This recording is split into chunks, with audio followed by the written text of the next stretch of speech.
Hey guys, welcome back to the channel where I cover missing persons, unsolved cases, crime news, and more.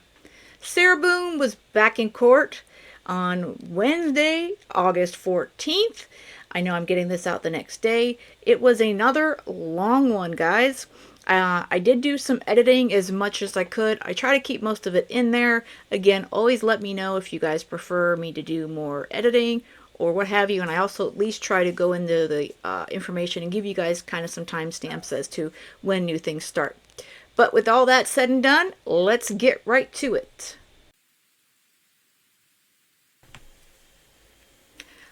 Alright, she's getting unshackled here and getting her handcuffs off. I want to make note that there is no sound for like just over 2 minutes. I don't know why, but I did check and it is the actual court TV feed or video or what have you. So it is not on my end.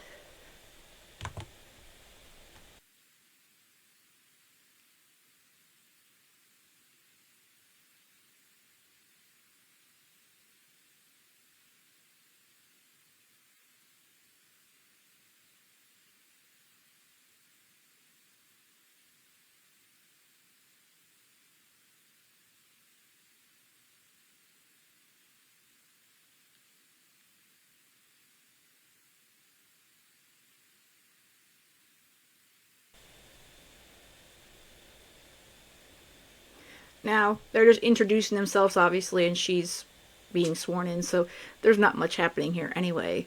Our typical beginning here. But there is someone that comes up to the podium, because I did hit that point, so hopefully we can jump right into it once they get up there.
Burden to address the factors under the case. So my intention for this afternoon is to have Ms. Boone proceed first with anything that she'd like to tell me. I will hear from the state if they have any position on the matter, and then I'll hear from you, and then the court may be in a position to make a ruling at that time. Okay? Yes, ma'am. Have a seat back there. Wherever you feel most comfortable. I can just sit back there while she... Okay, thank you. Until I'm ready here. Thank you, ma'am. All right, Ms. Boone, you can proceed, ma'am. First and foremost, I do not know what it is that you are referring to. When you say you do not know what I'm referring to, what do you mean? Motions were filed by the WFTV and the Orlando Sentinel. Yes, ma'am. So there was a motion to intervene for the limited purposes of opposing closure that was filed on August 12th by WFTV. It was sent to you by U.S. mail at the correct inmate legal mail address on August the 12th. And the Orlando Sentinel's motion to intervene and notice of joinder was filed on August 13th.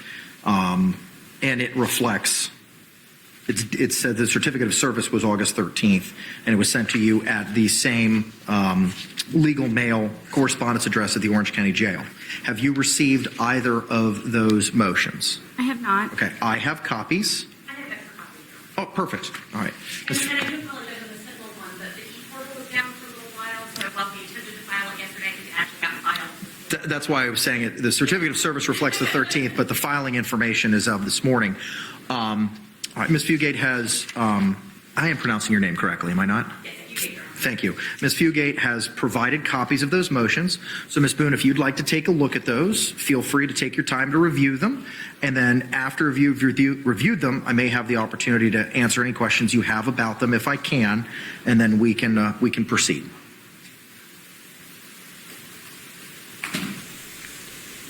The media has requested to still be there on September 3rd, so that's what's going on. I have extra copies of those if anybody would like them. If you want to provide those to Ms. Boone as well, you can do so. Thank you. State, do you need a copy of them? Thank you. All right, thank you, sir.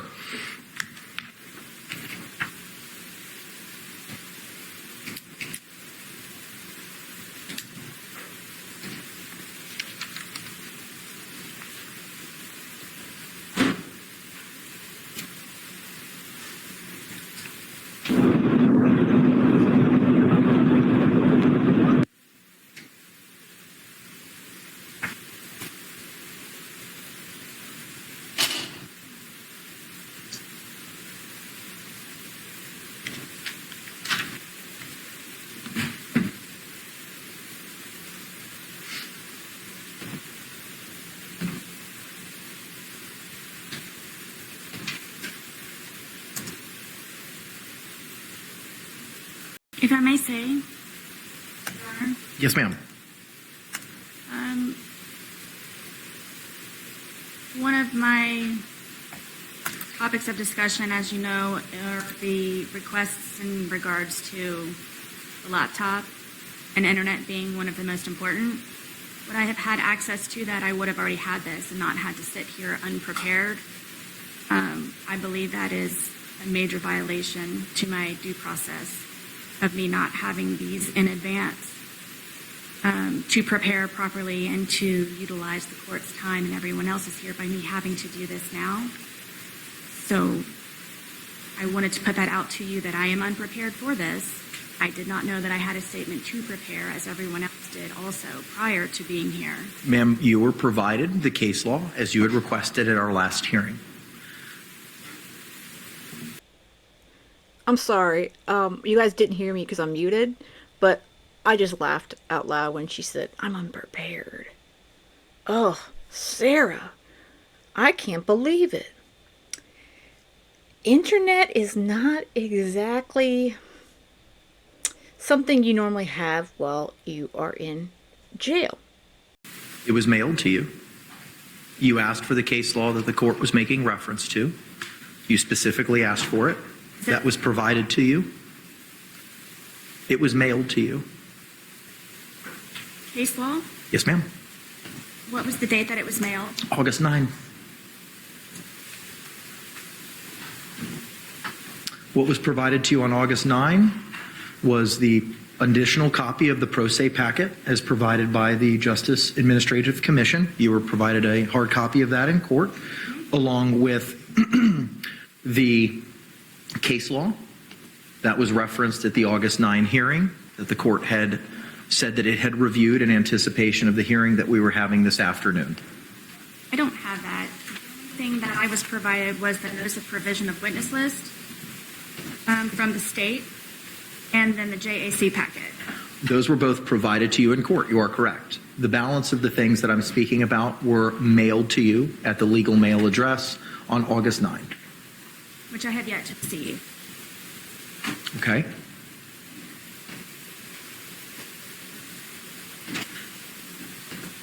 Ma'am, with regard to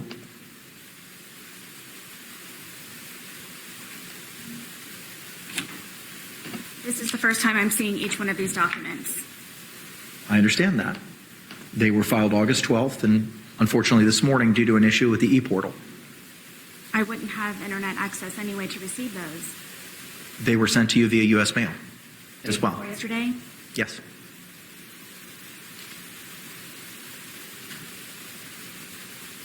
So you're not wasting the court's time. You can feel free to review those at this time.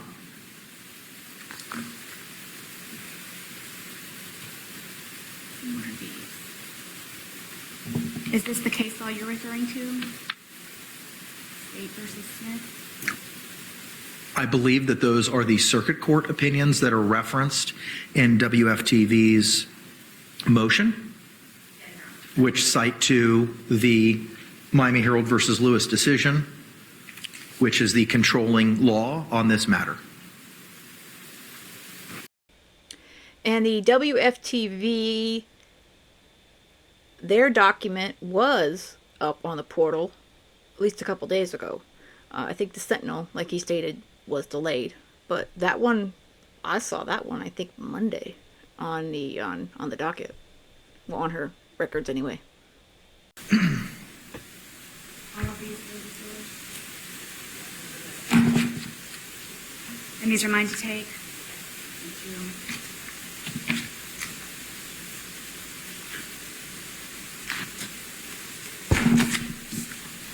Oh, dear, dear, dear, dear, dear Sarah. Okay.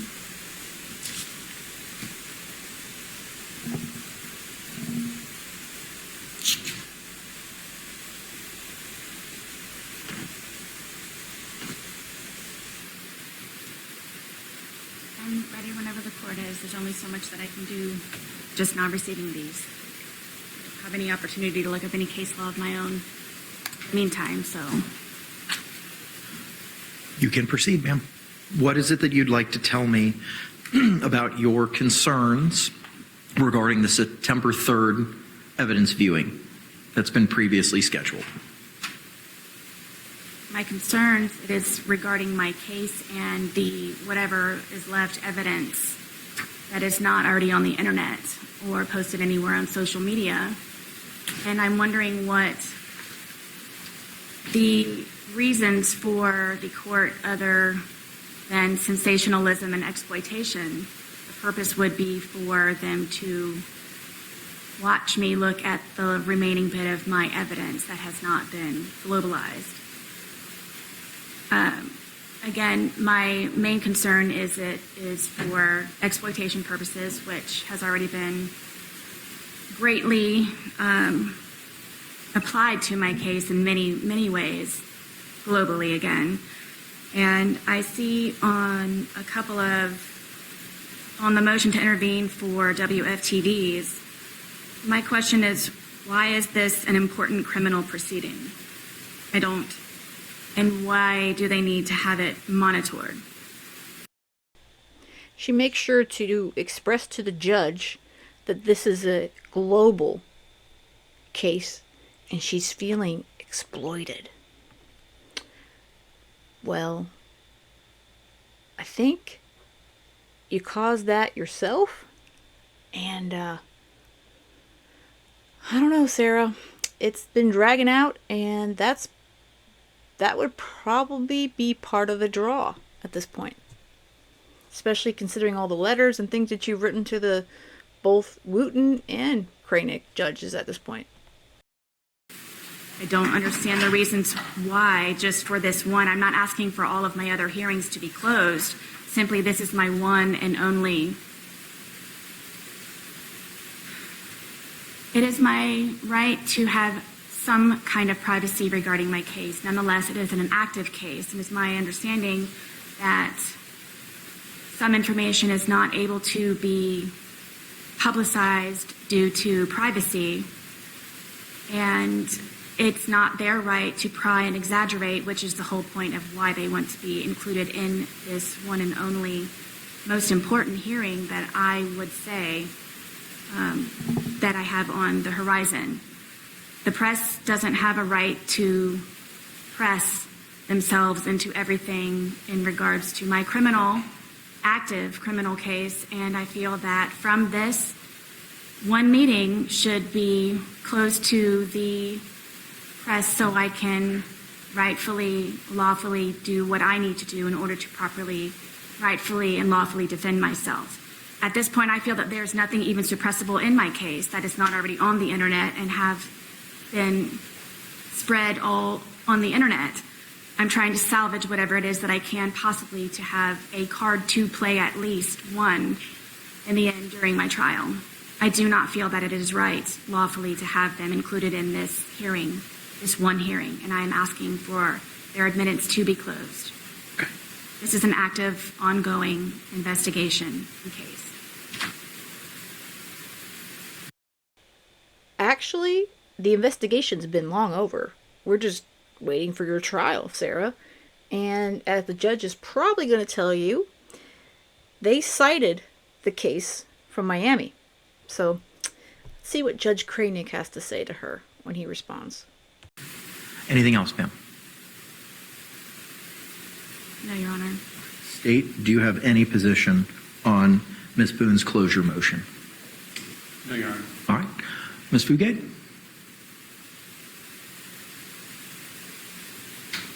Thank you, Your Honor. I think Ms. Boone's argument really flips the question. It's not why the media wants to be there. What transpires in the courtrooms, even pretrial hearings, is public property, and there's a right to be there. I'm not going to go over the Lewis test because I know Your Honor knows it well, but it's a very strict standard, and it's the plaintiff's burden to meet.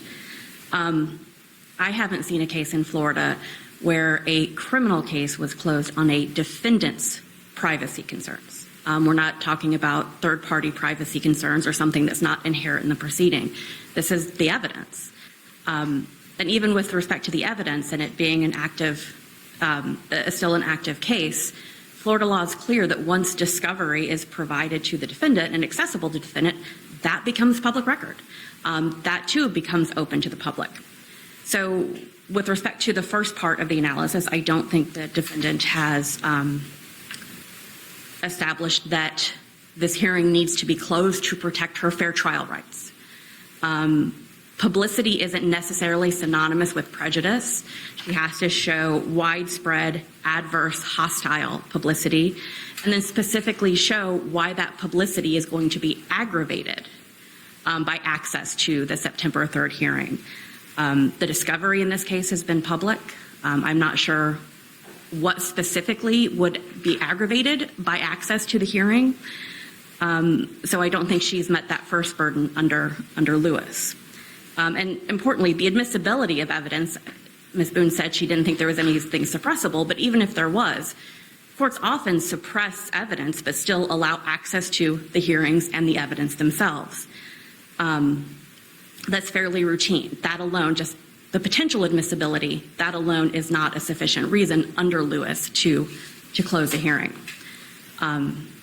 And as Your Honor is aware, there's plenty of alternatives under the second factor to protect the defendant's fair trial rights.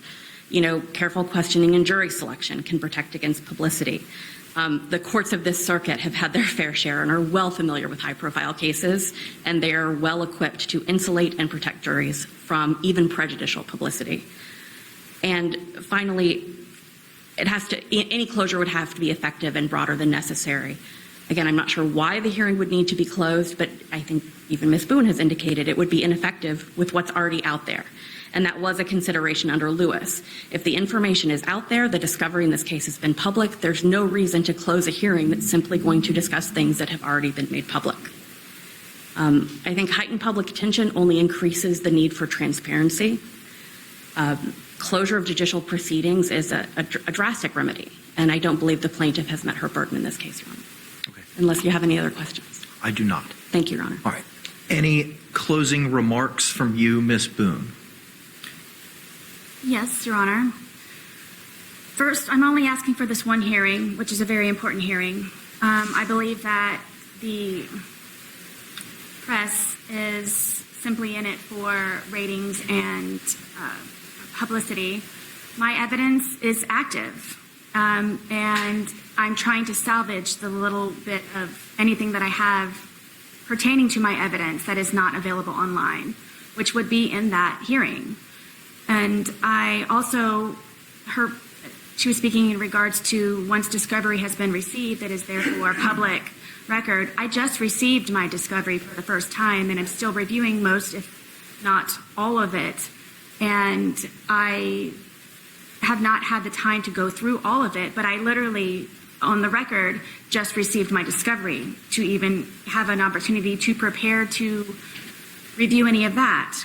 And in regards to the hostile publicity, I have letters, I have messages, I have tablet information, I have an entire folder dedicated to publicity in more than one way as being hostile, good, bad, ugly. It's publicity. This will incredibly enhance my inopportunity to have a fair trial because of the already millions of viewers that I have in my case, literally in my case, this would just contribute to it even greater.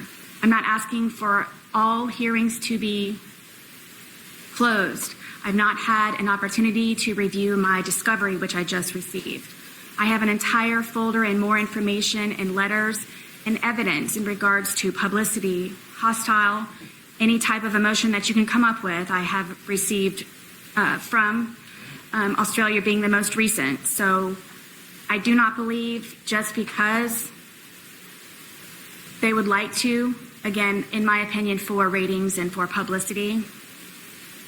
It's one hearing. There also is a solution that I believe, my understanding was that this could be held at the Orange County Sheriff's Department. The question was in regards to transport, which is a possibility. It was a matter of the decision being with the court. I would like to be able to properly prepare for this. Would I have received everything prior as everyone else did? Having the internet would have helped also in regards to receiving the notice via email, as everyone else had. I'm sitting in front of you, yes, unhandcuffed, but I am unprepared for this rebuttal in regards for me to have privacy, expected privacy to a certain degree, and by law, to have this one hearing closed. And we also have an active case that is ongoing, active evidence, and there's a solution for it to be held at the Orange County Sheriff's Department as well. Okay. Anything else from the state? I wasn't going to bring it up until after the ruling on the motion, but the parties have reached an agreement to do this on our own. And as soon as that gets accomplished, if it's accomplished to both of our satisfaction, then I'll let the court know so you can free up the hearing time. Okay. We'll address that momentarily. Ms. Fugate, anything else? All right. Under the Miami Herald versus Lewis case, ma'am, Ms. Boone, you had the burden of producing evidence and proving by a greater weight of the evidence that closure is necessary. What has been presented today has failed to meet that burden. Your motion to close the September 3rd viewing is denied. The court will follow up with a written order that you'll be hand-delivered today. Ms. Fugate, if you don't have no longer any business before this court, you are free to go, ma'am. Uncuffed and unprepared. How horrific. Honestly, Sarah, I mean, I don't think you've got millions of views. Well, maybe you do.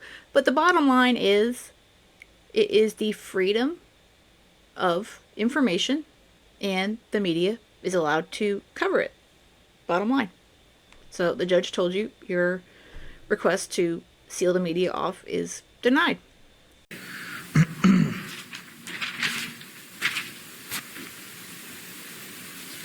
Mr. J. Yes, ma'am. Forgive me.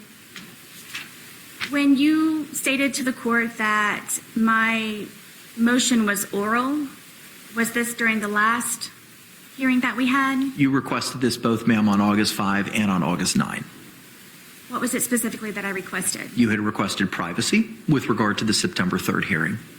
And I advised you that I needed to look at the law on it. And you asked again on September 9th when we were going to address it. I said that we would address it on the 14th. You asked for copies of the law, and those were mailed to you on the 9th. Which I have yet to receive. And I was not aware of, I was not instructed by anyone in the court, including yourself, that that was an oral motion. If I needed to actually do a proper motion, I would have correctly done so. That's why we had the hearing, ma'am, because you asked for it orally. So you orally moved or tenaciously moved to have that motion heard. And we set it up for today, since we already had the hearing time carved out, to address you receiving the hard copies, which seemingly has already been remedied. And last week when we had our hearing on the 9th, I said I don't want to lose that hearing time because we already had it carved out. So we would proceed with the hearing on the privacy issue at that point in time. You then asked for the case law. I said, absolutely, I will get it to you. Mr. J had advised that he was familiar with the case law. But regardless, it was provided to all parties and mailed to you on the 9th. Which I have yet to receive, and I was not instructed by anyone in the court that that was an oral motion for me requesting privacy. I thought it was just a comment that I could have on record. Ma'am, I don't need to do anything further. that's why we set the hearing, because it was something that you had asked for. And that's clear in the order that was provided to you on the 9th as well. It says that we would have a hearing today on the 14th. And when did I receive this? Well, that was orally told you on the 9th. The letter itself was mailed to you on the 9th, but the order itself was read to you during the course of that hearing. Specifically, on August 14th, 2024, at 1:30 p.m., a hearing will be held in courtroom 12A, Orange County Courthouse, 425 North Orange Avenue, Orlando, Florida 32801, regarding defendant's review of the USB drum drive, which contains the state's digital evidence.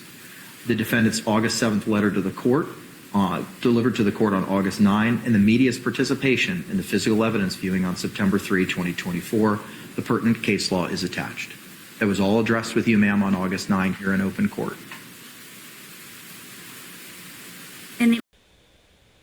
Do you think Sarah is starting to realize how much she wishes she didn't piss off all these attorneys?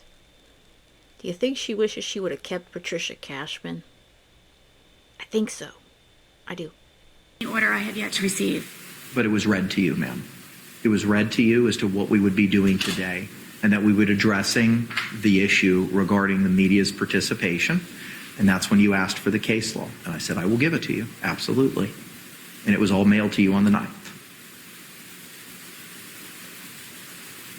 I'm not ever sure of what it is that I'm supposed to be doing with, I guess now, oral and also in writing. And again, I'm sitting here waiting empty-handed for everything that was mailed to me day before yesterday and or could have been readily available on the internet, which I do not have access to. So I'm guessing that your verbalization of the order that you read to me, which I have not received, is supposed to suffice. Ma'am, you were told about the hearing in open court on Friday, August 9. If I knew to be prepared, I know that everyone knows that I would be prepared, which I am unprepared because of. That's certainly your opinion that you're entitled to. Any reason for Ms. Fugate to remain? State? Okay. From the state. All right. Ms. Boone, any reason why counselor for the Orlando Sentinel and WFTV should remain? No. Okay. Thank you, ma'am. She sounds defeated. No. See, they have a lawyer, the media, and as should you. If you would have had a lawyer, your attorney could have argued all this stuff for you. But pro se, that's why it's not a good idea to represent yourself. All right. In addition to what was set to be addressed today, which was the Ms. Boone's review of the USB jump drive, which contained the state's digital evidence, Ms. Boone's August 7th letter regarding her requests from the Orange County Jail. Mr. J, you made reference to a potential change in the September 3rd meeting. I want to hear about that, sir.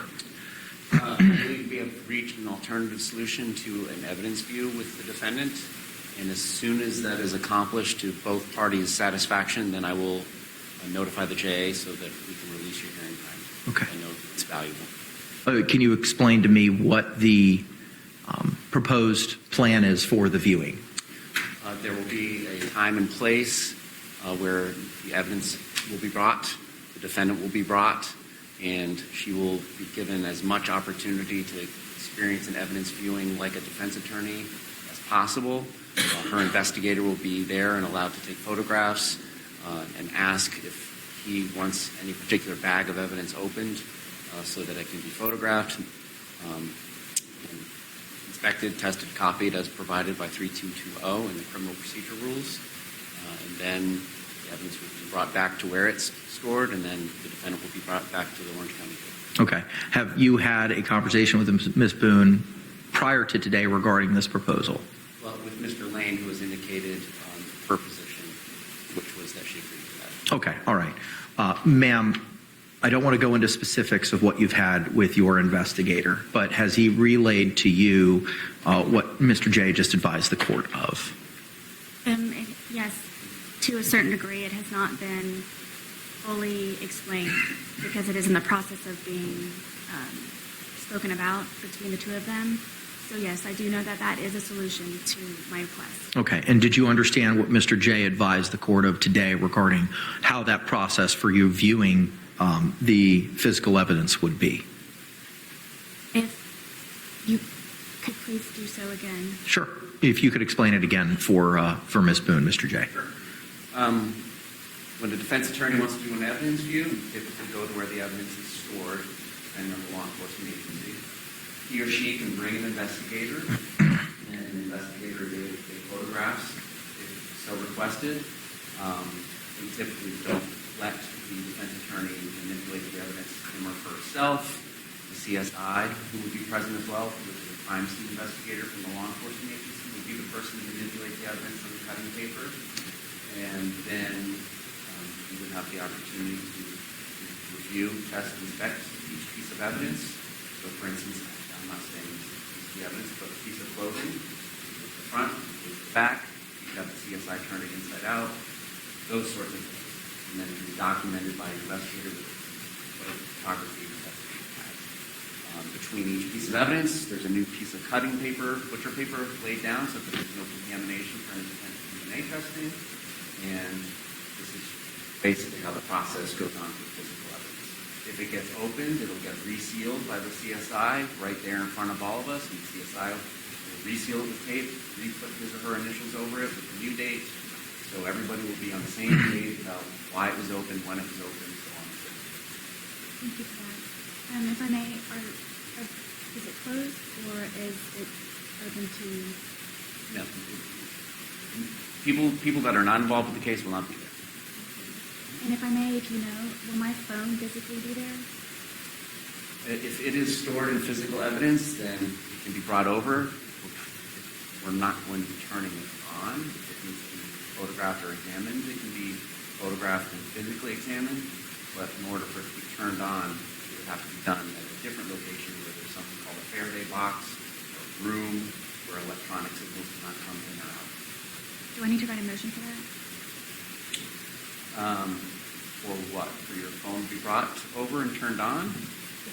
If I can extract any type of information from it.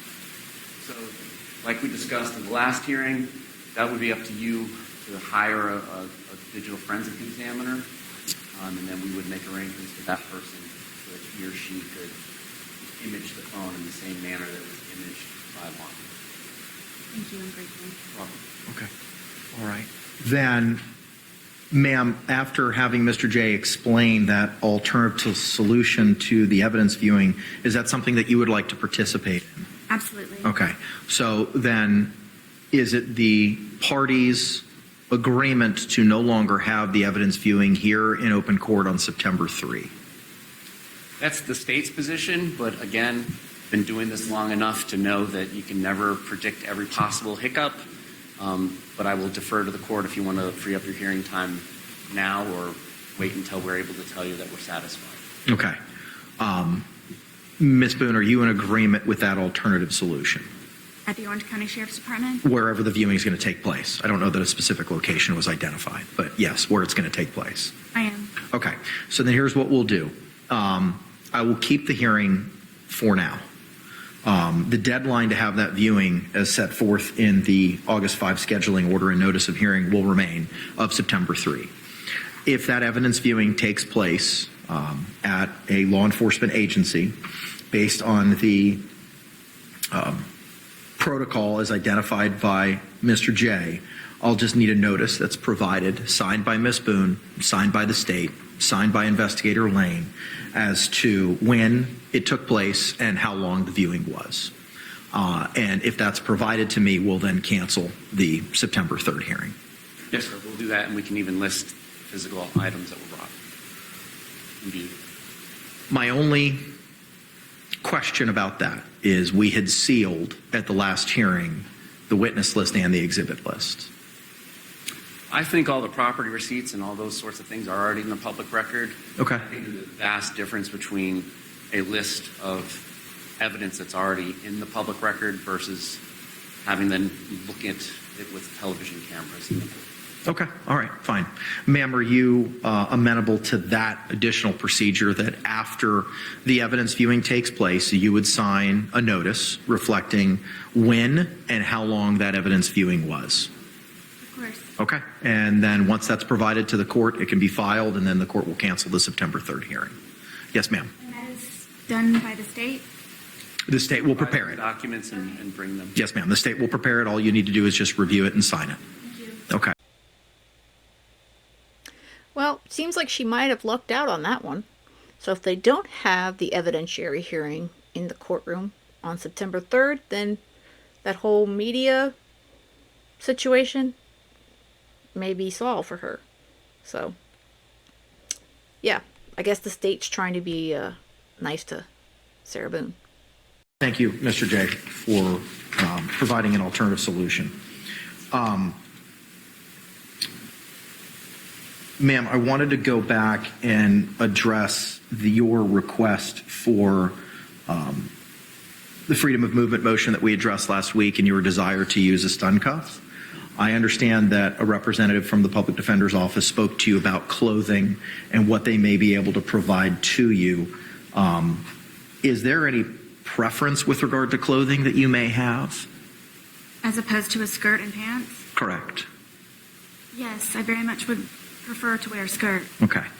So if you wear a skirt, as explained to you by Officer Barnett, the stun cuff is located on your calf Achilles area. It would be something that would be viewable by the jury. So do you understand that if you choose to wear a skirt for clothing purposes, that's going to be viewable by the jury? I understand.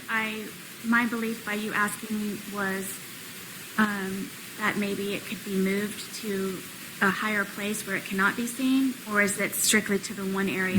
As Mr. Barnett or Officer Barnett explained at the last hearing, how the stun cuff is affixed to a person, it is on the lower leg ankle area. Okay. I'm not understanding why this is being asked.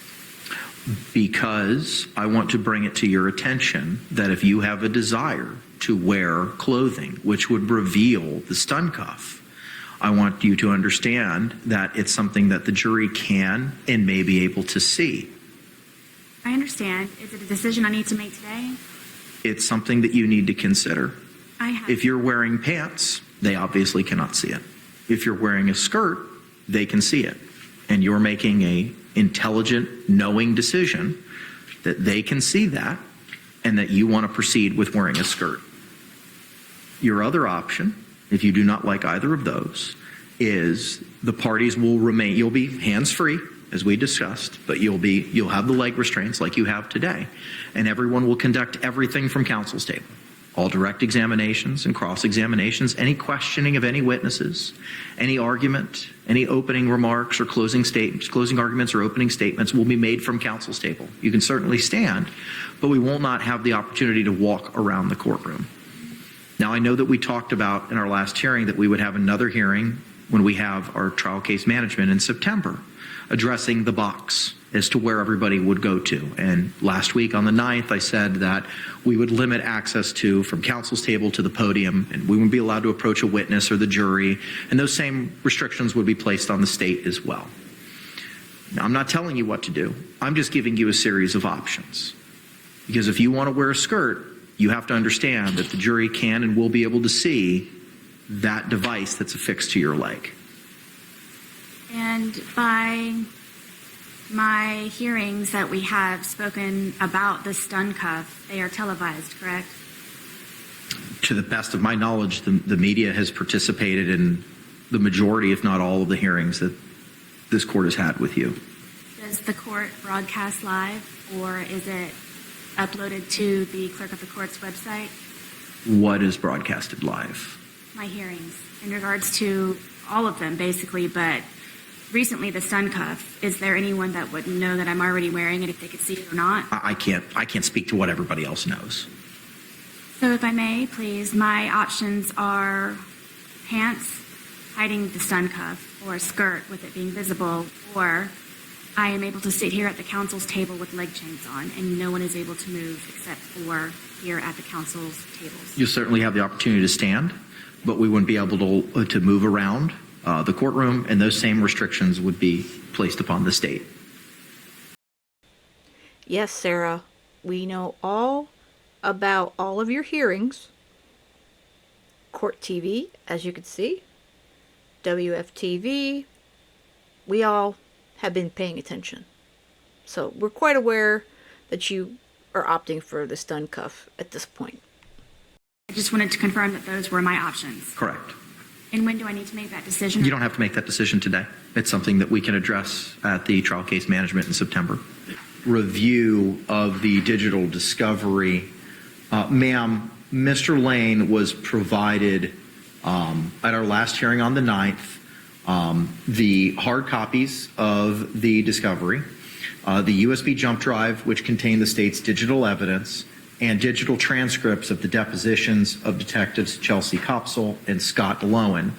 And he was to meet with you on Saturday at 9 o'clock. Did that meeting take place? It did. Okay. What was provided to you, if anything, at that meeting? What he and I did? What was provided to you? What was given to you by Investigator Lane?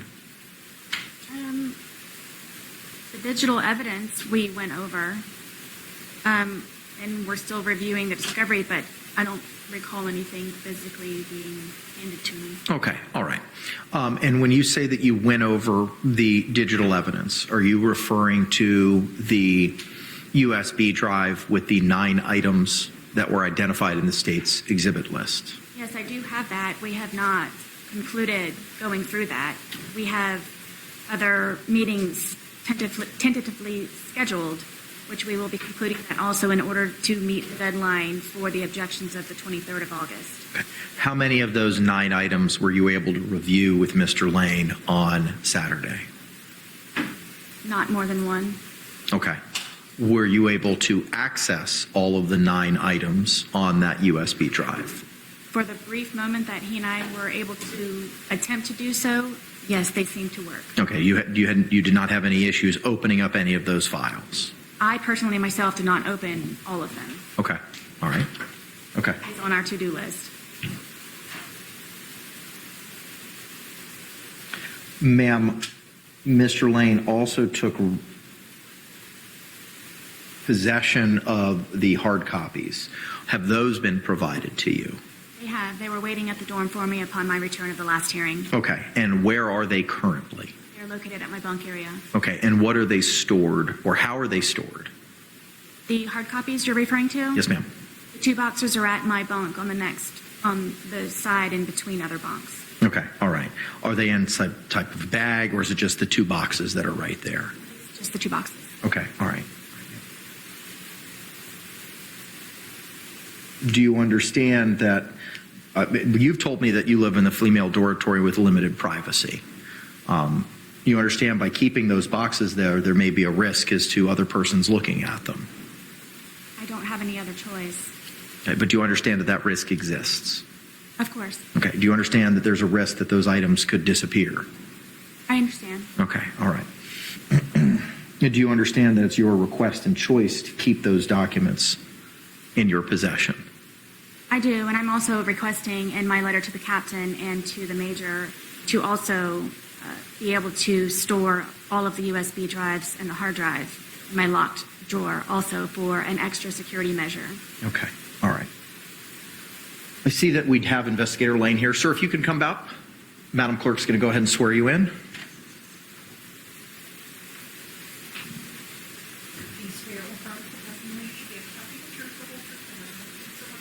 I do.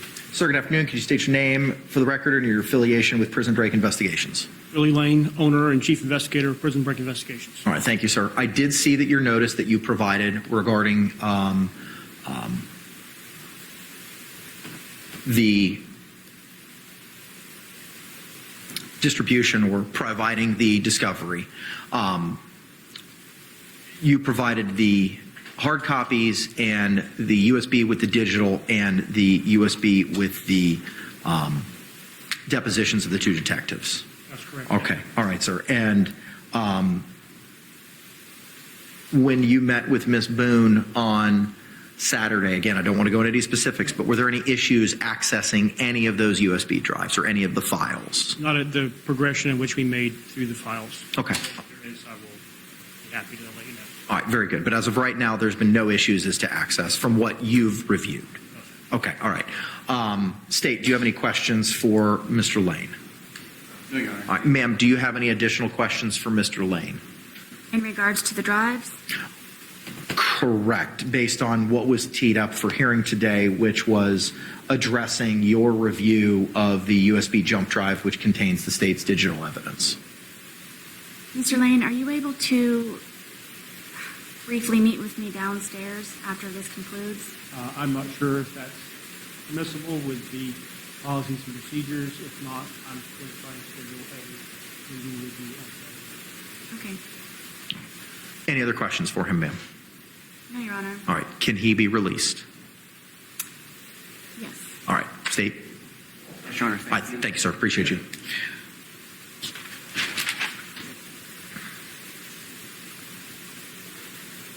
Okay. The next, ma'am, is your letter from August 7th to Captain DiGiovanni, which is the court has had the opportunity to read. I believe that we have a representative from the Orange County Jail who's appearing virtually. If you could please unmute yourself and turn on your camera, whoever it is that may be appearing from the Orange County Jail. I have a Administrative Sergeant De Jesus on the link.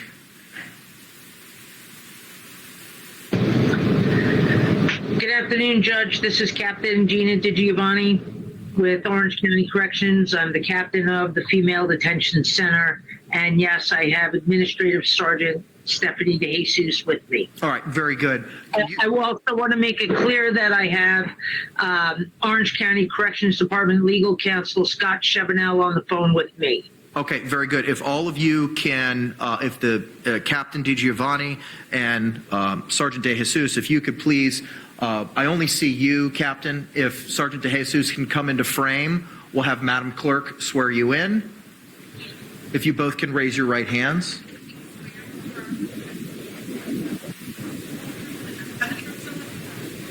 Yes, ma'am. I do. All right. Could you both state your names for the record for me again?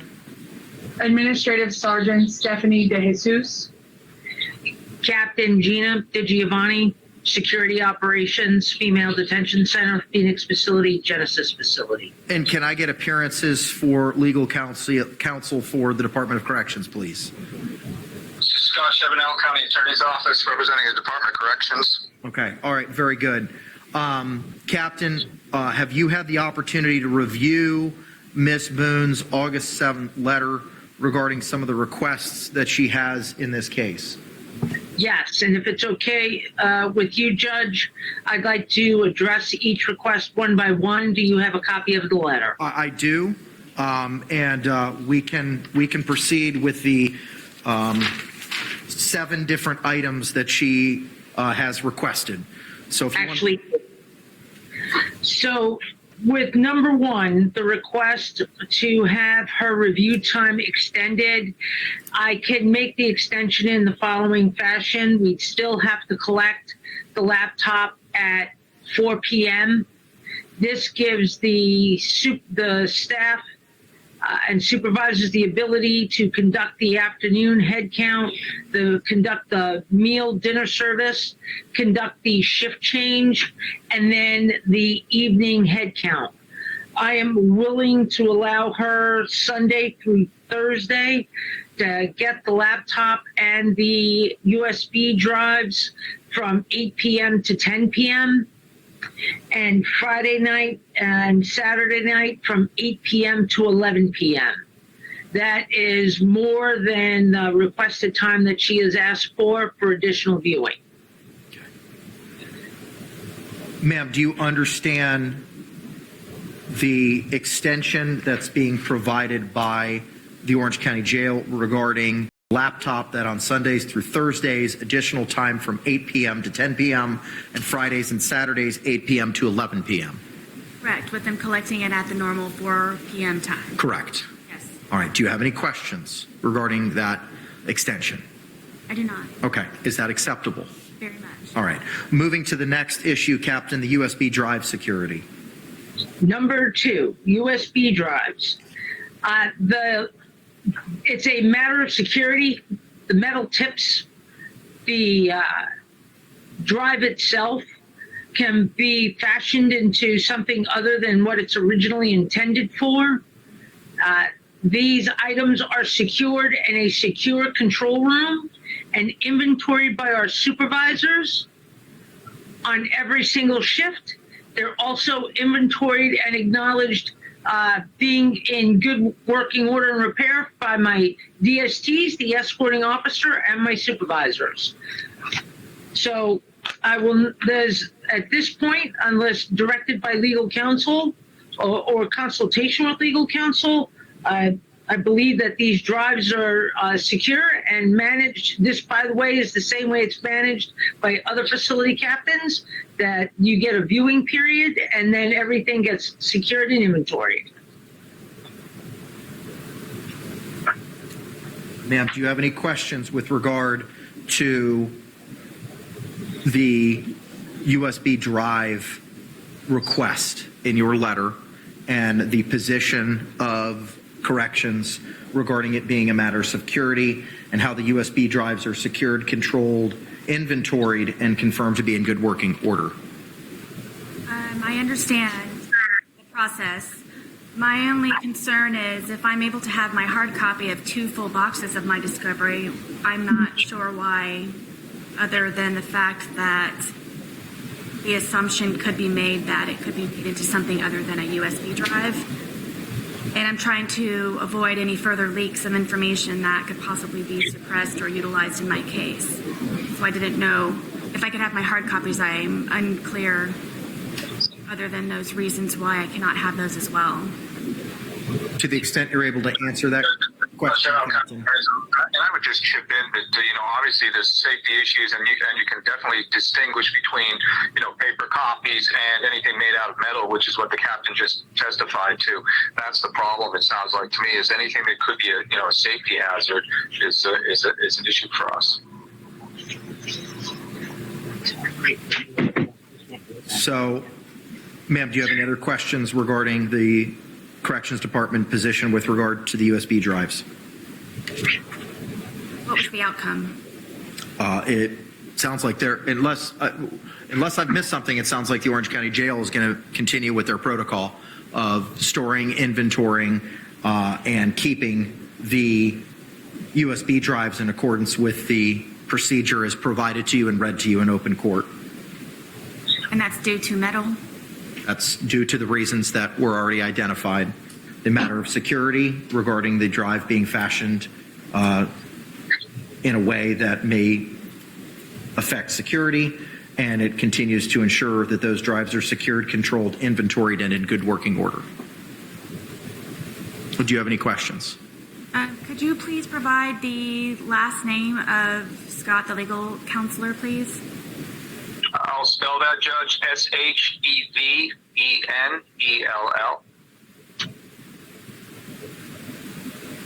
One more time, please. Shevenell. Thank you. With regard to the third request is to a classroom, Captain DiGiovanni. So that classroom is a multi-purpose classroom. It's used by programs and chaplain services. I cannot allow the use of a classroom. What I can offer is if the defendant is willing, I can move her to a housing unit and place her in a secure cell where no one will disturb her, and she can review and conduct case review.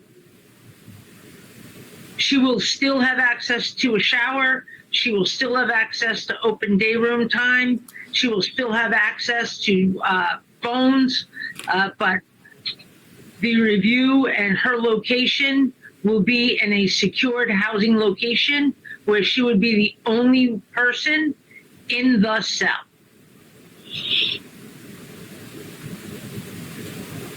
Ms. Boone? Captain, is this Lima dorm? K dorm. Kilo. So my only options are being moved to the maximum security dorm or my bunk. K dorm is no longer maximum security. It's a multi-purpose area with inmates of varying needs being secured and housed there. So it is not the maximum dorm any longer. That's correct. And I'm unable to utilize the classroom for an hour or two per day while it's dark the entire. That's correct. And if I may ask, other than it being accessed on a rare occasion of the two classes that do participate in that classroom, why is it that I'm unable to sit and be viewed by the officers at all times in my dorm comfortably to be able to utilize the phones on a regular basis, the day room on a regular basis, to be able to go outside to recreation, to have just for fresh air? How is that? I'm not understanding specifically why the reason is it has to be so extreme from going to being locked behind a door 24 hours a day to not being able to just utilize the classroom for an hour or two per day. Ma'am, you will still retain your rights as an inmate and have access to all the services and day room time that you currently have during the same operational hours. And instead of having to move items from a housing area into a classroom where the officer may have line of sight, I cannot guarantee that my officer will have continuous unfettered access to you to ensure the safety and security of that classroom while something may potentially occur in the housing unit. So as a matter of security to the rest of the inmates in the housing unit that you are currently assigned, my staff and the facility, I can make the accommodation where I could put you in a single person cell where you would have unfettered access, uninterrupted access to your case material, and still have my officers in the housing area where if you had a question or you wanted to take your shower during normal day room time, you would be able to do so. I've been in a situation where I have been behind the closed doors also when I was made PC when I first got to Orange County Corrections Department, and if it's anything like that, I do not ever want to have that experience again. And to be honest with you, forgive me, Captain, but I do not believe that it would be this simplified, and nonetheless, I'm behind a closed door for 24 hours. Is there anything that I can do, any kind of research or further explanation in order for me to try to still be able to utilize my dorm, which is general population dorm, where I do have friends and I do have some type of comfort there, in order for me to be able to access the classroom, or simply are my options from working on my bunk or to the extreme of being behind a closed door for 24 hours?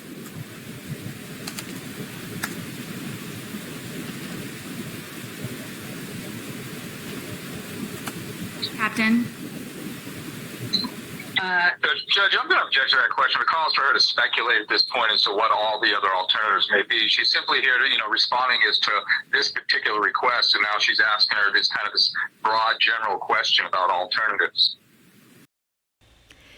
Sarah, you have less than 2 months to prepare for your trial, and it sounds like the captain is giving you a pretty good deal. I mean, you're not going to be locked in 24/7. She said that it's not isolation, it's not max security, and if you want to work on your case so badly, I don't know. I mean, this sounds This sounds like pretty accommodating to me. The objection is sustained.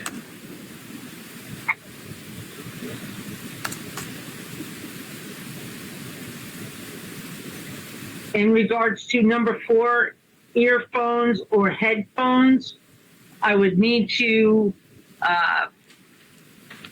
consult with legal because I don't know what the ramifications of that is. We've not had a pro se inmate ask for earbuds or headphones.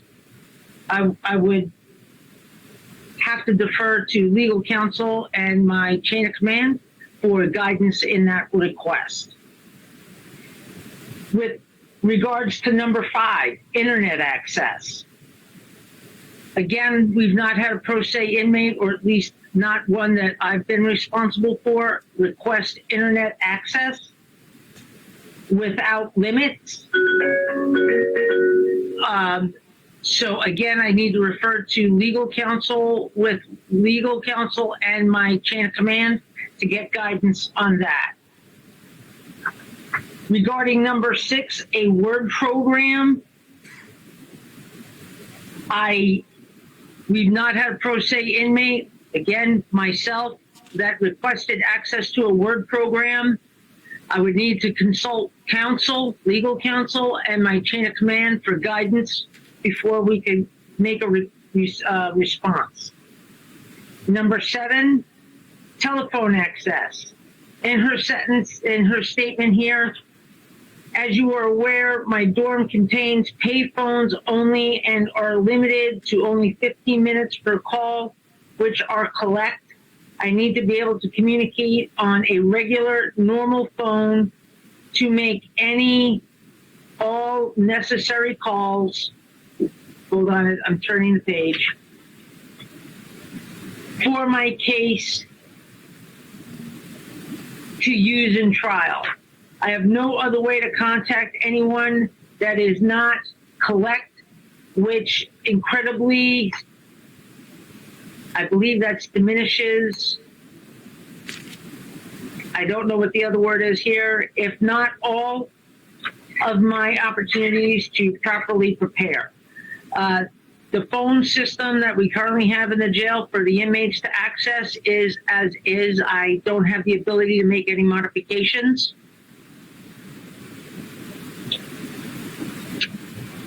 Number 8, discovery hard copies.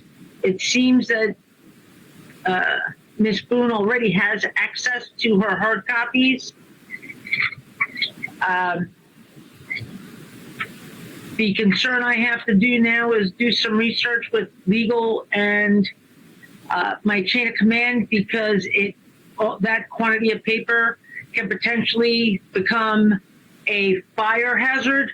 And we have standards in place. And Judge, I'm not certain if you're familiar with the Florida Model Jail standards, but the quantity of paper is actually the problem. So we may have to come back to the table for a different type of resolution regarding the 2 cases of paper discovery.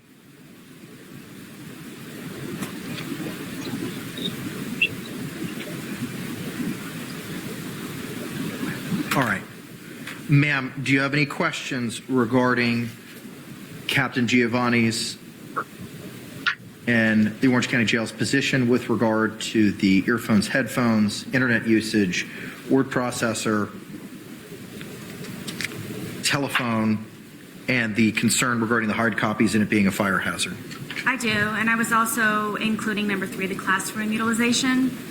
I just want to make it clear and in open court that I want to have the understanding with everyone that it is an option of mine to decide to remain on my bunk with this discovery in the laptop, and it is or my option to be moved, but I have the ability to make that decision.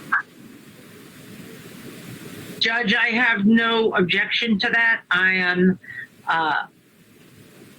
not looking to impede anybody's ability to access to a general population housing unit. I was simply offering an option that would be amenable to security and potentially Miss Boone.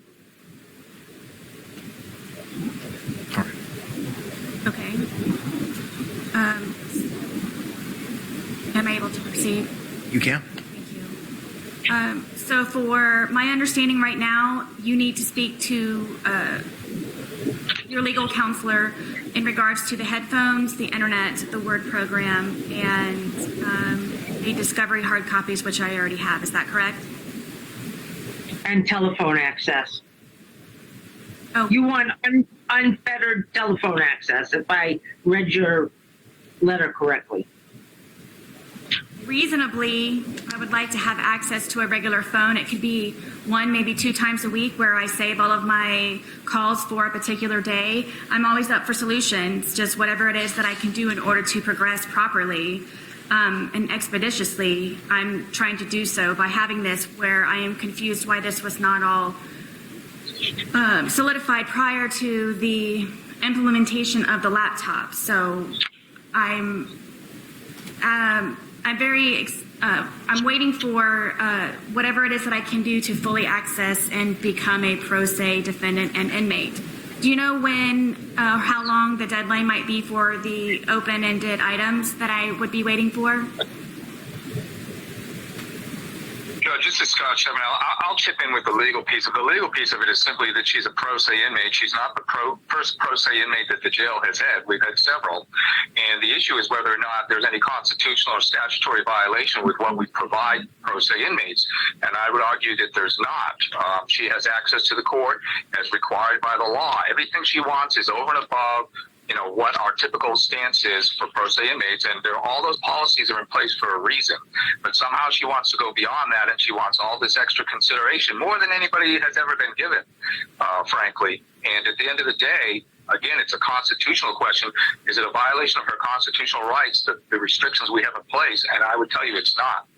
Is that a position, Counselor, that you're taking today, because Captain DiGiovanni had stated she needed to consult with legal counsel as to the issues of the headphones, internet, word processing, telephone issues? Is that the position that you're taking today, or is that something you need to further investigate to have a final position as to that? No, that's my piece of it from the legal end. Now, of course, she's got to talk to her folks as far as the security end of it, because a lot of those things are in place because of security concerns. But from a legal concern, I can easily answer that today. And the answer again is, she's legally she's allowed access to the court and all these other things that she wants. And really, and I'll tell you what the case law says. The case law says if she's pro se, she's entitled to get, a paper, a pencil, and some stamps and some envelopes and those types of things. The idea that she wants unfettered access with the phone and she wants to make calls all day and night. At the end of the day, I'll also say there's case law out there that says, she's gone through, I think, 8 attorneys in this case, and she had several attorneys appointed to her case, and she's kind of put herself in this position today. And the case law is not real favorable to folks that put themselves in that position. I love this attorney. He is saying it just like it is. She thinks she's special. She is Sarah Boone. She is special. She deserves all this extra stuff. And because she went through all these attorneys, because she can't work with anybody, and she says, "Oh, but I'm Sarah Boone.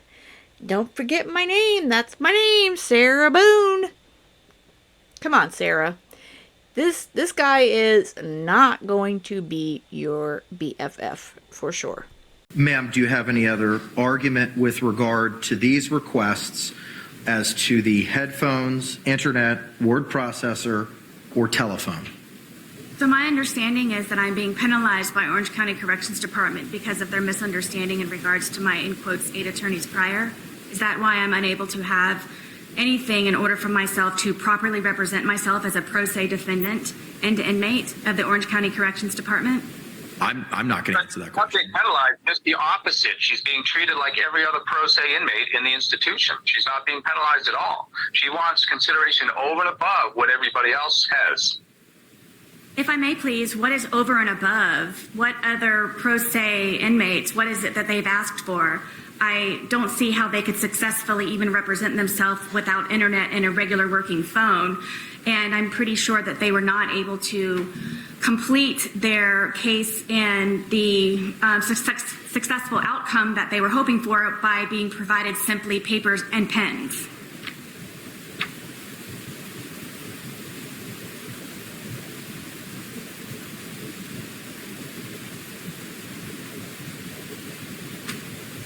Counselor, if you. I'm not sure if she's asking me a question. I don't know if I'm a witness in this case or if she's trying to ask me a question. I'm not. You're just simply the attorney for Right. one of the participants, sir. If you don't, you're under no obligation to answer that question. You are just providing your legal position with regard to the Ms. Boone's demands and requests. Right. They're simply requests. And I'm not sure who it might be that could answer my question, please, in regards to what prior or present other pro se defendants and inmates have requested. So I might have a guideline of something to go with forward. And I, again, do not know what is above and beyond simply asking for more than paper and pens in order to properly and rightfully and lawfully represent myself. Counselor, to the extent you want to respond to that, you can. Yeah, I mean, Judge, like I said, we've got tons of pro se inmates that have come through, that are there right now, that have come through the jail, and they get standard treatment. And she wants a lot of things that are over and above that. For instance, again, unfettered phone calls. She wants to keep things in her cell that she can't normally keep, that they wouldn't allow folks to keep. So there's a lot of issues. I mean, that's a wide open question. But, can I speak to everything that everybody's got in the past? How many pro se inmates we've had that have come through the institution? No, but I can tell you that, we could probably find plenty of examples if need be as to what people have received in the past. And it's nothing close to what she's requiring or requesting today. This attorney is my hero. I think he's awesome. And I'm sure a lot of you guys agree. He is telling her just like it is. He's not playing nice with her like the state has, Prosecutor Jay there. And the judge is, he's in between. He's trying to make sure she doesn't have any room for appeals. But he's telling her, listen, woman, you ain't no special sauce. Listen, this is just how it is. You couldn't work with 8 attorneys, and you now have to represent yourself, so you're going to have to deal with what is allowed when you are in jail. Period. End of story. I love him. Okay. Ma'am, with regard to your state, do you have any position with regard to any of these matters we've addressed? Okay, thank you. All right, ma'am. So with regard to your request, as to the laptop, this jail will be able to accommodate your request, and those extensions will be provided as placed previously on the record. With regard to your request to hold the USB drives in your own personal lockup, for the reasons identified by counsel Chevenel, it's a matter of security and the protocol which secures, controls, inventories, and ensures in good working order the USB drives will be complied with, so that request will not be accommodated. Your request for a classroom similarly cannot be accommodated for the reasons identified by Captain DiGiovanni on the record. However, there is an alternative housing offer that can be provided for you. With regard to your request for headphones, that has been rejected and denied by virtue of legal counsel's argument and what is being provided to you. With regard to the internet, word processor, and telephone, again, for the reasons that counsel for Orange County has identified, those cannot be provided to you. The court does note that you do have the services of an investigator, and JAC provided you $10,000 and $1,000 for travel for your investigator. To the extent, as requested for the purposes of internet, for locating witnesses and experts, you have a personal private investigator that can utilize, he can do that for you. I know you've made requests previously to look at your phone to find contacts and information. You also have a private investigator who would accomplish some of those tasks for you. And those can be communications and conversations between yourself and your investigator as to who and when and where and what persons you might be able to seek to find. So for those reasons regarding the headphones, internet, word processor, and telephone, based on arguments of counsel for Orange County, I'm unable to accommodate those requests. The jail is unable to accommodate those requests. Those requests will not be provided. With regard to the hard copies, that's going to have to be a matter, if it needs to be addressed, it can be readdressed with regard to the potential fire hazard. Captain DiGiovanni, would that still be an issue with regard to the fire hazard based on the amount of paper if Ms. Boone elected to move to the secured housing in the K dormitory? Yeah, it's basically the Florida Model Jail Standard 7.12. The officer in charge or designee shall determine what personal items may be kept in the cell or stored with the inmate. However, an inmate shall be allowed to retain a reasonable amount of personal property, including but not limited to his or her legal material, personal hygiene items, writing paper, and writing instrument, and authorized reading materials in reasonable quantities as approved by the officer in charge or designee. Personal items will be kept in an orderly manner. Fire potential is reduced by limiting the amount of personal property in the cells. So it is the sheer volume of paper, and that is what I need to conduct an evaluation from. Now, in Ms. Boone's letter, if you give me one moment, in number 8, discovery hard copies, she writes the following: as I am presently, I can keep these in the permitted property bag discreetly located at my bunk. I will purge the documents I have now and keep only new discovery hard copies. The remaining I can send to the property department and will purge anything already being stored for easy convenience and extra space. I'm willing to see what she's going to purge and send to property, but at the end, I have to reduce any fire liability to the building in order to maintain security and safety for the 399 other inmates that I have here, along with the almost 100 or so assigned staff, civilian and certified.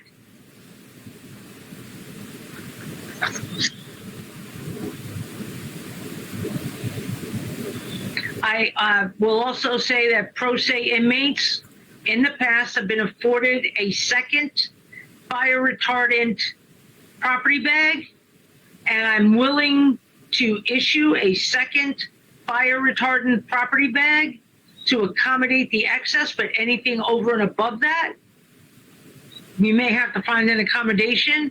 And based on the willingness of the letter that Ms. Boone has written, she articulates clearly that she's willing to purge and send to property any paper that's over and above.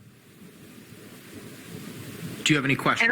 And no, go ahead. And I can have that second property bag upon her return this evening. Okay. Ma'am, do you understand the second fire retardant bag that could be provided to you regarding the hard copies of the discovery? I do, and it was already provided to me, but the boxes unfortunately do not fit in the bag, where I did attempt numerous times and even had others try to help me put it in the bag. I also did not know that they were fire retardant bags. I have the one already at my bunk, and I'm in the process of trying to figure out what needs to be purged. I also have my second family law case that I'm trying to be able to obtain those copies at my bunk as well, because of the difficulties of receiving and delivering anything to the property department, which is why I came up with the solution of me trying to purge what I can specifically, to be specifically removed from the jail completely by a friend who can come and pick that up. I was just waiting for this hearing to happen so I can figure out when to tell her to come to do so.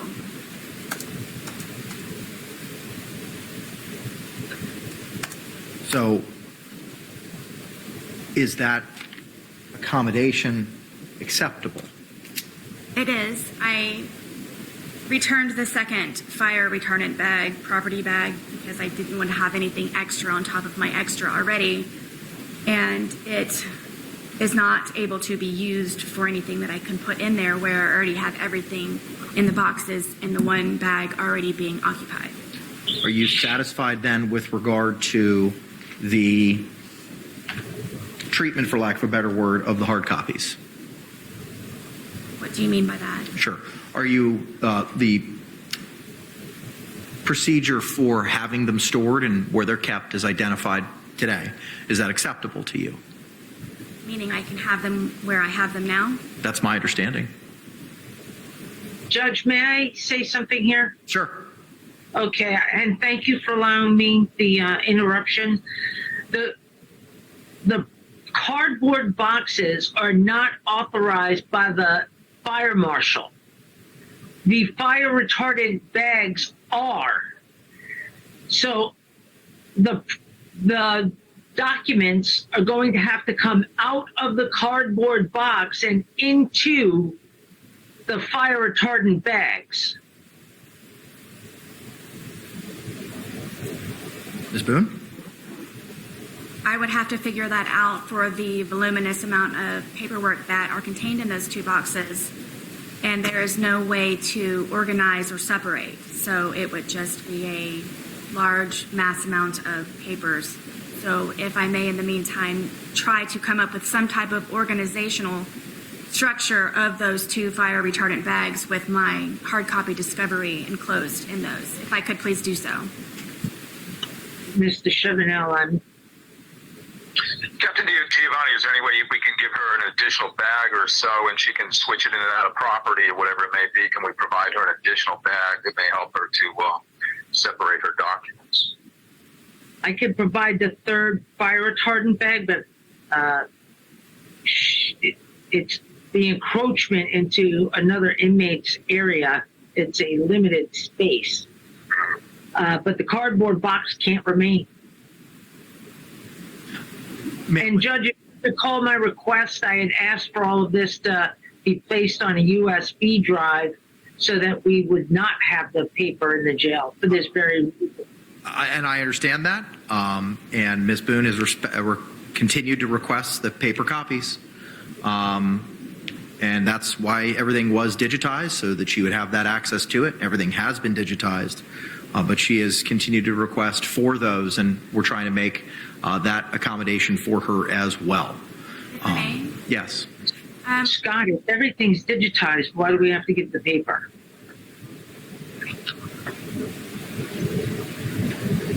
That's up to her if she wants paper or not. That's fine. All right. It was never my decision to have anything digitized in the first place, and nonetheless, it's being put on a laptop that is not even fully accessible because some of the programs do not work, which I have not had the time yet to continue to go through everything that are on the USB drives. And that being not my decision, and nonetheless, and most important to me, they are limited and restricted to particular time periods.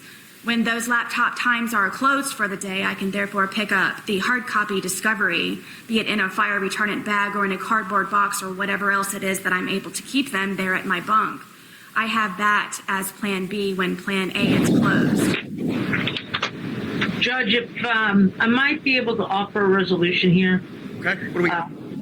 Was the discovery that Miss Boone received, was it just a stack of papers in the box, or was there any type of manila envelope or filing separation system? I haven't looked at them. I haven't copied them. They were opened in court back in, I think, June 28th when we had the hearing where the court found that Ms. Boone had forfeited her right to court-appointed counsel and alternatively have waived that right by virtue of her conduct. I believe the box was open at that time, and there may be manila folders for some of the items, but I can't speak to all of it.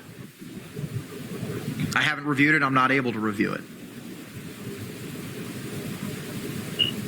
Would Ms. Boone be able to indicate whether the paper is free-flowing paper or was it bound in some way?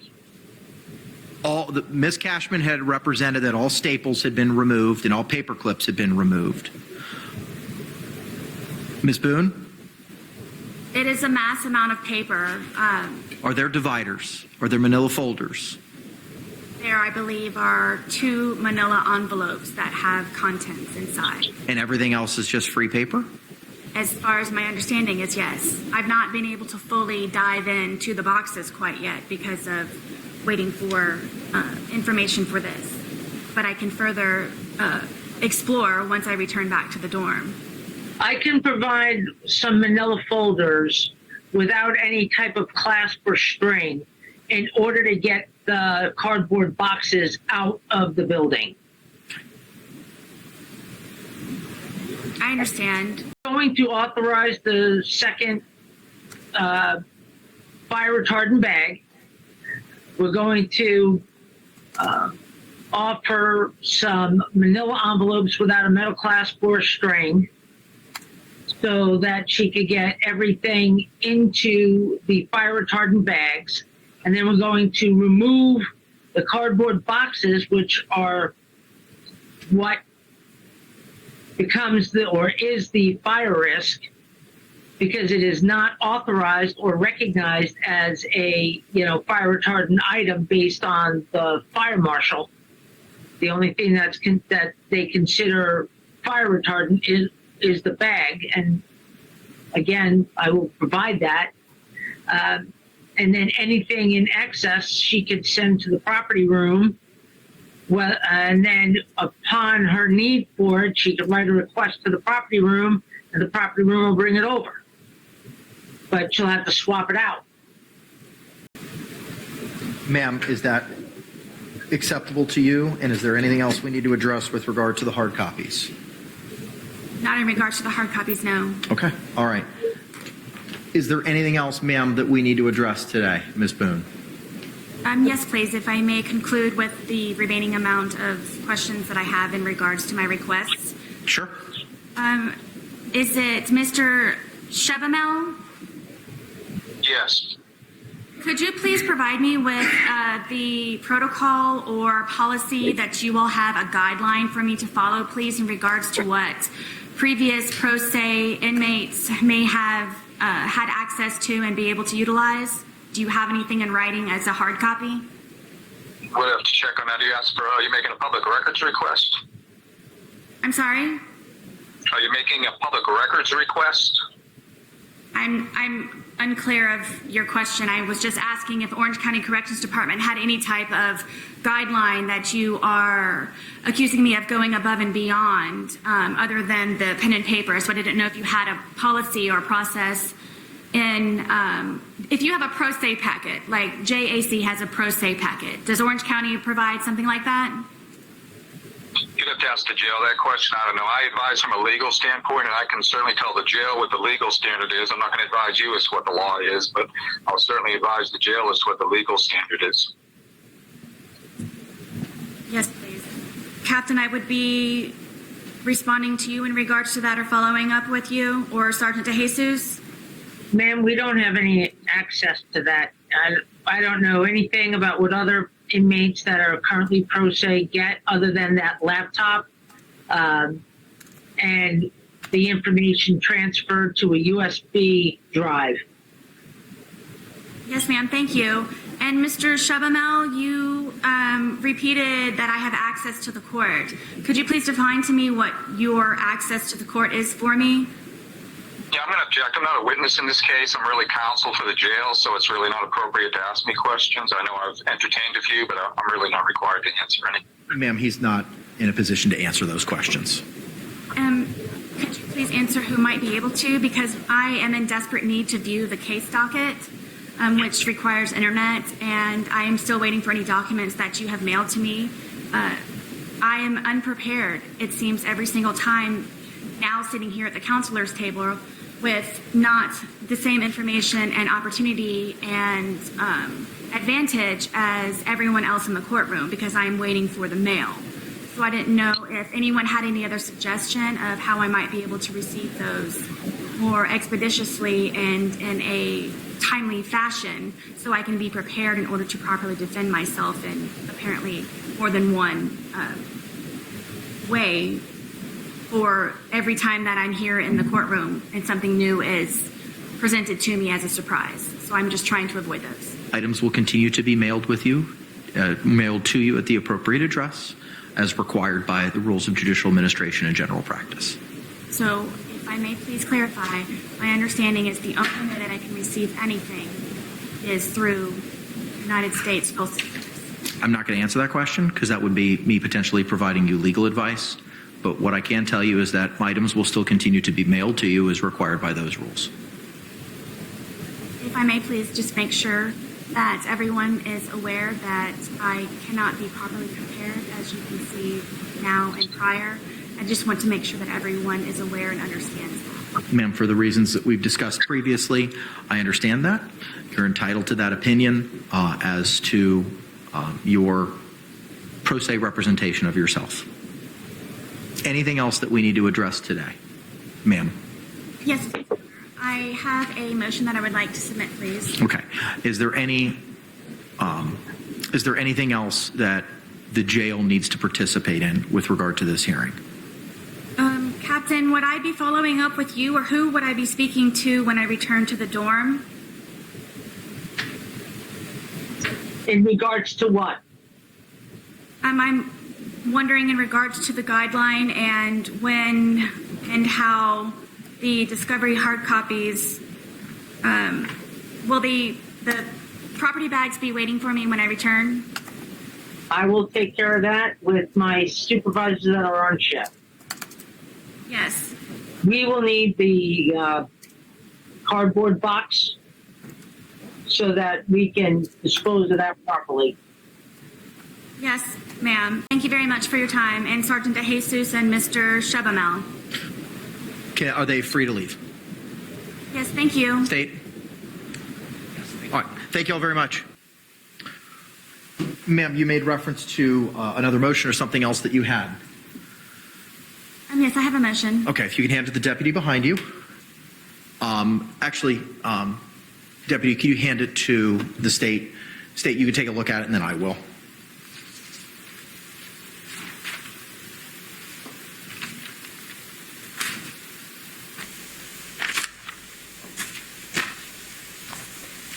So she always seems to have a motion with her, which I suppose is probably a good thing. All right, ma'am, give me a moment to take a look at this. As far as the jail is concerned, I think they've pretty much told her the way it's going to be.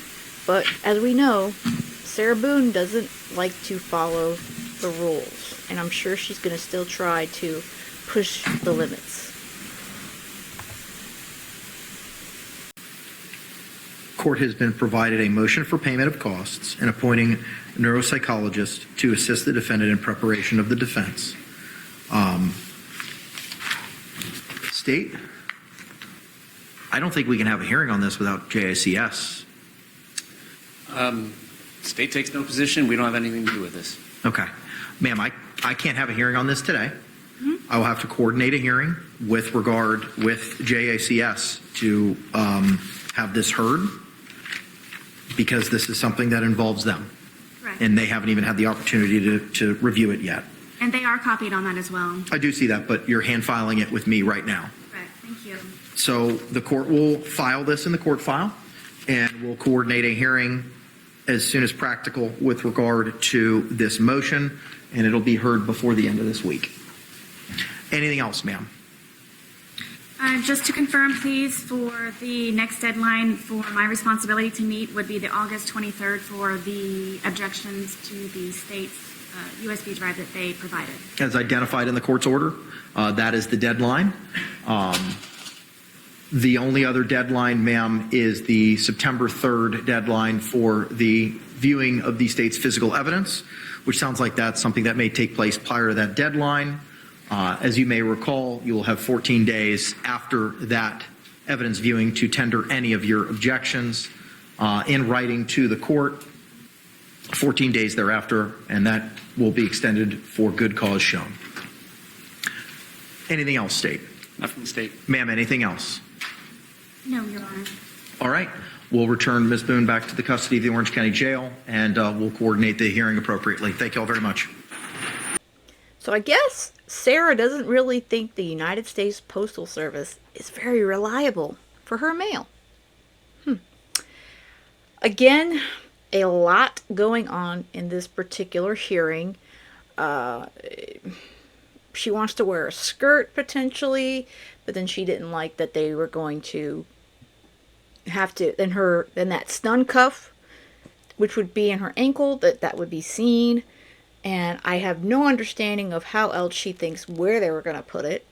I mean, I don't even want to venture to go there. But I have a feeling she's going to go for the pants, but who the heck knows with Sarah Boone. As far as the corrections, I think that they are being very accommodating, especially after hearing their attorney speak about how she's gotten a lot of, niceties and all this sort of stuff, and most pro se inmates don't get such. So, yeah. I mean, again, she thinks she's special, and she is Miss Sarah Boone. I do wonder if she's going to take the captain up on moving cells to another area, and it's not isolation, it's not solitary, and I think, honestly, that would be her best bet. And she's not going to be in there for, maybe 2 months? And that would give her an opportunity to be more concentrated on her case if she truly is as dedicated to it as she is leading everyone to believe. But yeah, again, a lot going on. It looks like we're going to have another hearing. I'll have to check the website to see when that will come up, but a lot going on, and the trial is going to be seemingly right around the corner in October, and we are right on it here. But let me know, as always, your guys' thoughts in the comments. And with that said, I hope you have a great rest of the day. And most of all, stay safe.